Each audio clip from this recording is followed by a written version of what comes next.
BJP leader Raghuraj Singh ने एक बार फिर से बेतुका बयान दे डाला। उन्होंने बुर्के पर ही पाबंदी लगाने का मुतालबा कर डाला।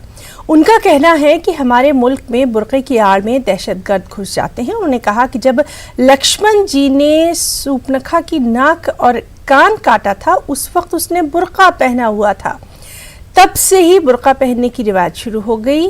ये लोग उन्हीं की नस्ल से हैं।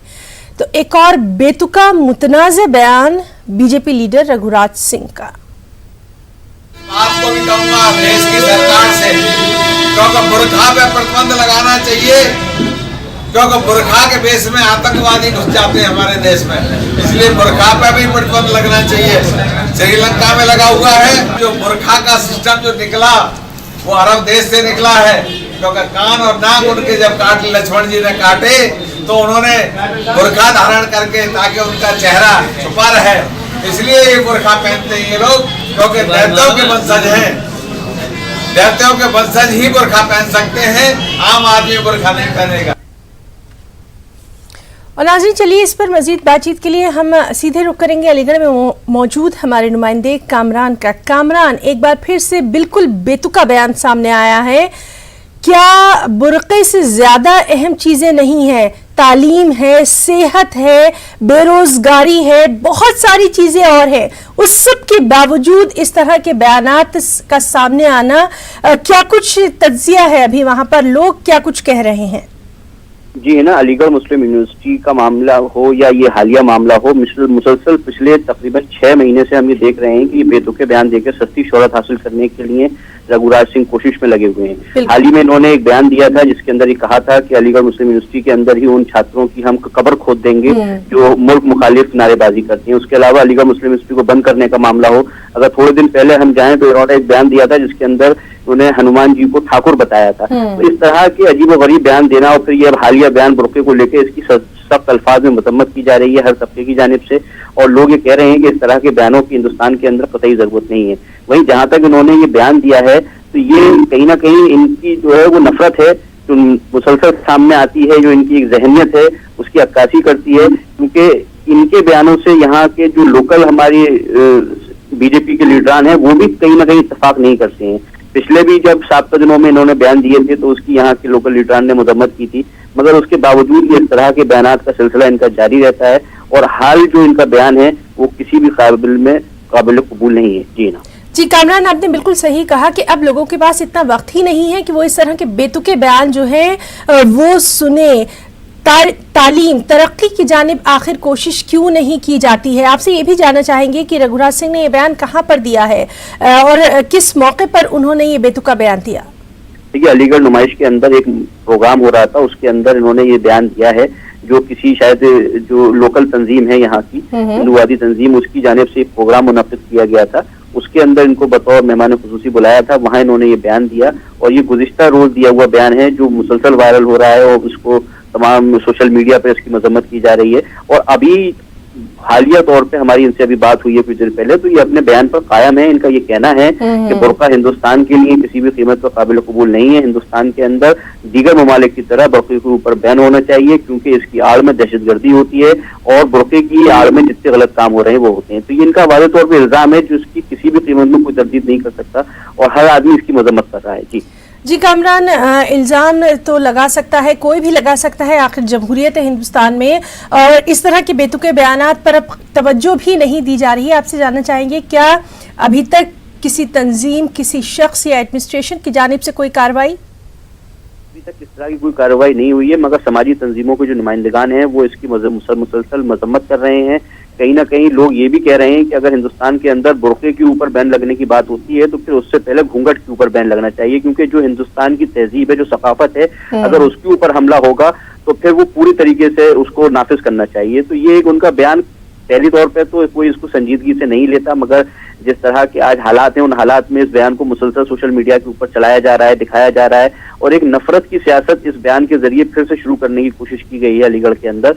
तो अब समझदार तबके की और जो दानिशमंद तबका है उसकी जिम्मेदारी है कि वो इस तरह के बयानों की पूरी तरह से तरदीद करे और उसकी मुखालफत करते हुए और ये बताया कि हिंदुस्तान जो है वो गंगा जमनी तहजीब की एक यहाँ मिसाल है और उसकी मिसाल को कायम करेगा। जी कामरान, बहुत बहुत शुक्रिया अदा करना चाहेंगे आपका तमाम तर तफसीली बातचीत के लिए।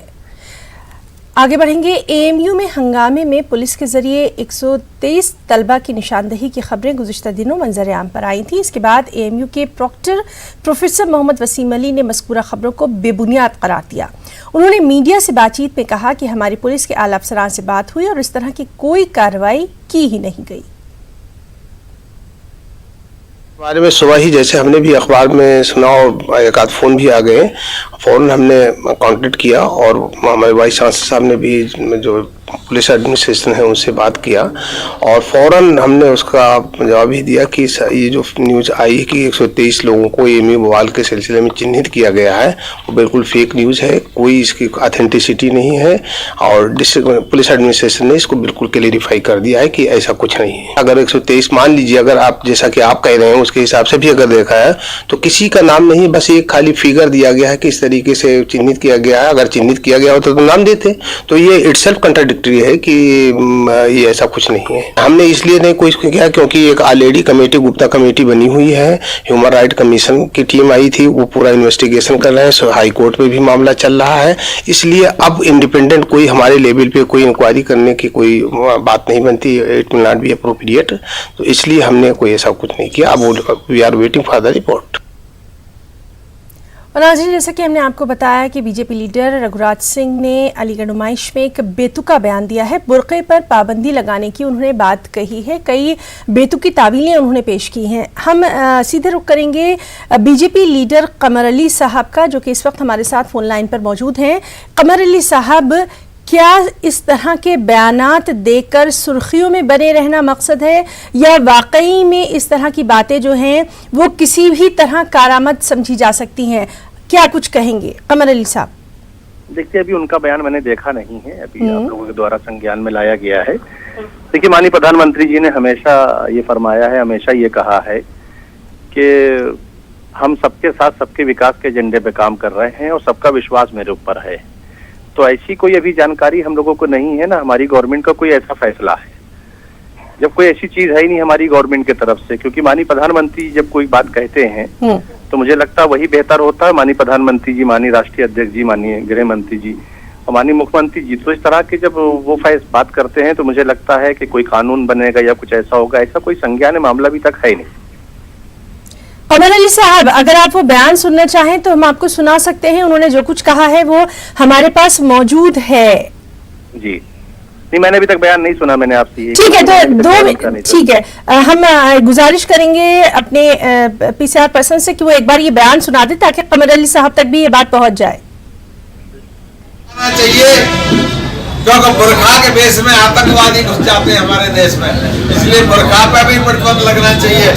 श्रीलंका में लगा हुआ है। जो बुरखा का सिस्टम जो निकला वो अरब देश से निकला है, क्योंकि कान और नाक उनके जब लक्ष्मण जी ने काटे तो उन्होंने बुरखा धारण करके, ताकि उनका चेहरा छुपा रहे, इसलिए ये बुरखा पहनते हैं ये लोग, क्योंकि दैत्यों के वंशज हैं। दैत्यों के वंशज ही बुरखा पहन सकते हैं, आम आदमी बुरखा नहीं पहनेगा। कमर अली साहब, आपने सुना कि उन्होंने क्या कुछ कहा है। हिंदुस्तान की खास तहजीब और सखाफत रही है और गंगा जमनी तहजीब रही है, उस पर अगर इस तरह से हमले किए जाएंगे तो फिर किस तरह का रद्द-ए-अमल जो है वो अवाम की जानिब से आना चाहिए? आप खुद ही फैसला करिए।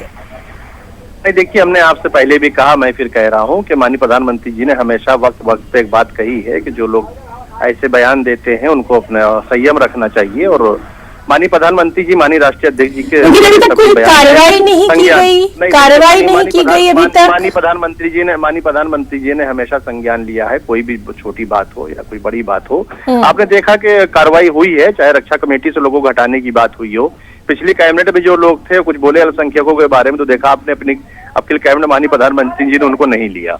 इस बात पे भी आप गौर करिए, उन लोगों को नसीहत लेना चाहिए, मुझे लगता है, क्योंकि ये देश सबका है और सारे ही लोग इसमें बराबर के भागीदार हैं। और माननीय प्रधानमंत्री जी ने सफा सफा कहा है कि सबका विश्वास है, तो उस विश्वास को सारे लोगों को रखना चाहिए। और क्योंकि हम सबके विश्वास को लेके चल रहे हैं। जी कमर अली साहब, बिल्कुल आप ठीक कह रहे हैं और आप ही की बात को हम आगे बढ़ाएंगे कि सबका विश्वास है, सबका विश्वास कायम रहना चाहिए, ये तमाम लीडरों की जानिब से कोशिश होना चाहिए।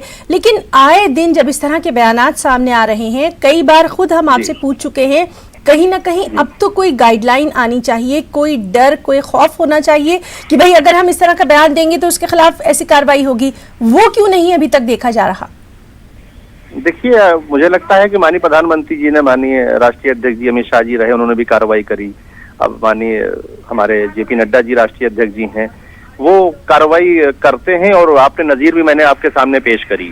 तो जरूर नजीरें जो पेश है, तो मुझे लगता है उसको देख के ही सारी बातों को करना, संज्ञान लेना चाहिए लोगों ने, और कोई भी बात बोलना चाहिए बहुत सोच समझ के बोलना चाहिए। ठीक है, आप भी अपनी बात पर कायम है और हम भी देखेंगे कि रघुराज सिंह के खिलाफ क्या कुछ कार्रवाई की जाती है। हमारे माननीय प्रधानमंत्री जो कहते हैं हम लोग उसी पे चलते हैं, माननीय राष्ट्रीय अध्यक्ष जो कहते हैं उस पे चलते हैं। रघुराज सिंह के बयान पर क्या कुछ कहेंगे? नहीं, देखिए, हमने आपसे क्या कहा, मैं तो एक छोटा सा कार्य करता हूं, मैंने अपने नजरिए आपके सामने पेश कर दिया, और बाकी जो भी होगा इसमें फैसला जो लेंगे राष्ट्रीय पार्टी हमारी फैसला, क्योंकि राष्ट्रीय पार्टी हमारी। ठीक है कमर अली साहब, बहुत बहुत शुक्रिया आपका अदा करना चाहेंगे। जिस तरह से आप लगातार एक ही बात कह रहे हैं कि जो भी फैसला होगा वो पार्टी आला कमान की जानिब से होगा, और इस तरह के जो बयानात आ रहे हैं उनका कहीं ना कहीं उनके ऊपर कार्रवाई भी की जाएगी। लगातार हमें भी इंतजार रहेगा कि आखिर कार्रवाई क्या कुछ की जाती है। एक